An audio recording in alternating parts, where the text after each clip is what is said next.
Writing the West. Stories and poems by Rick Steber. Read by Michael Messner and friends. Annie. Phoebe Ann Moses was born in a log cabin on the Ohio frontier.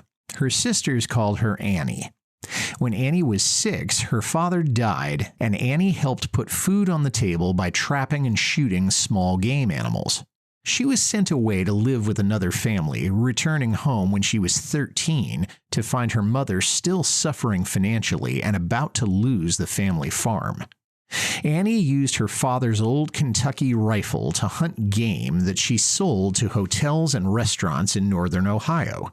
She was such a prolific hunter that when she was 15, she used her profits to retire the mortgage on the family farm.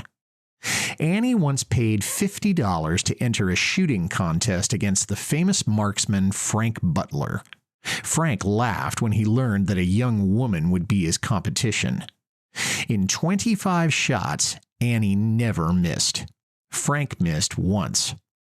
Besides winning the contest, Annie won Frank Butler's heart, and a year later they were married. Annie went on tour with Frank, and before long she was the star of the show and had adopted the stage name of Annie Oakley. In 1885, Annie and Frank joined Buffalo Bill's Wild West show, and Annie became the featured attraction, displaying her amazingly accurate feats of shooting. A dime was tossed, and Annie shot the coin in midair. Next, a playing card was placed with the thin edge facing Annie, 90 feet away. Annie shot, flipped the card in the air, and punched a half dozen more holes in the card before it hit the ground. She routinely shot a cigarette out of Frank's mouth and an apple off the head of their pet dog. One time she broke 4,472 out of 5,000 glass balls that were individually tossed in the air. For 21 years, Annie Oakley toured the world, and then she abruptly retired from the public eye. Annie and Frank died in 1926, within 3 weeks of each other.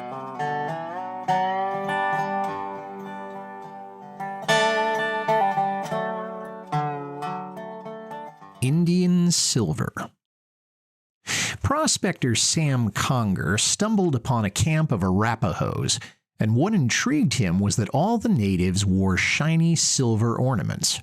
He arranged a meeting with Chief Bird and asked him to share the secret of the source of the silver. Chief Bird refused.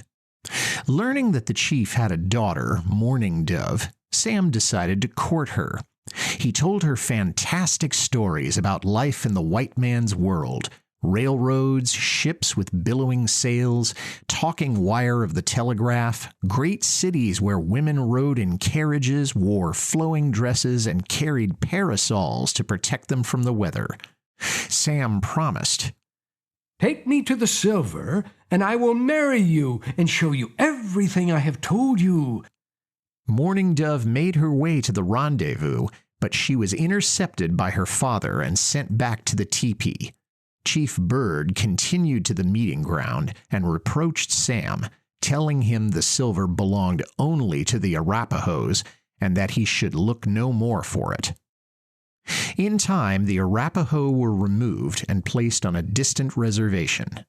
Sam felt free to pursue his search and, using information given to him by Mourning Dove, he located a vein of exposed ore near the Continental Divide.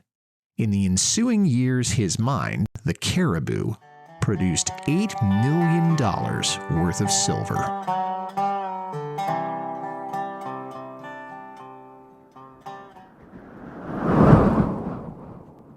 Starlight and Time. I am a mere mortal, incapable of contemplating distance and the vastness of the universe. To me, water holds the stars and answers in its heart. I can only study the universe on the surface of a secluded mountain lake, where the speed of light comes to a standstill, buried in the water. Starlight and time move slowly.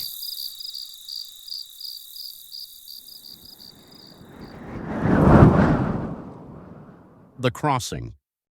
Al Hawk, a pioneer from the Midwest, recalled his journey across the plains to reach the head of the Oregon Trail. I tell you, it was nearly as difficult reaching the west side of the Missouri River, the jumping-off spot for the Oregon Trail, as was the entire 2,000-mile trip from there to the Willamette Valley.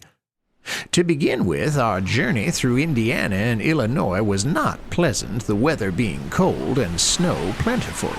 When we reached the Mississippi River, we were forced to lay over in order to rest our teams. Thankfully, corn was plentiful and cheap. We had planned to cross the river at this point, but it proved impossible due to ice.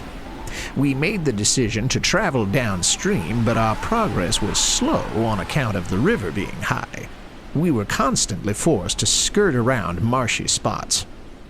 Well, eventually, a suitable crossing was located at Fort Madison. We were ferried over and immediately got underway for the Missouri River, discovering traveling across Iowa was just as bad as it could be.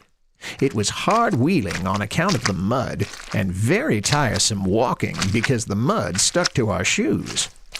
We arrived at Canesville on the east side of the Missouri River the latter part of April and found 2,000 immigrants already there, waiting their turn to cross. Many a squabble from fistfights to worse occurred there. On the 5th day of May, 1852, our turn came. We loaded our possessions on a flat boat and without incident were landed on the opposite side. Finally, our trip west over the Oregon Trail could begin.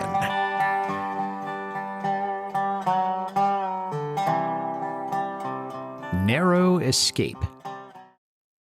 Elizabeth Sager, who was 6 years old when her family started over the Oregon Trail in 1844, recalled a harrowing incident that happened along the way.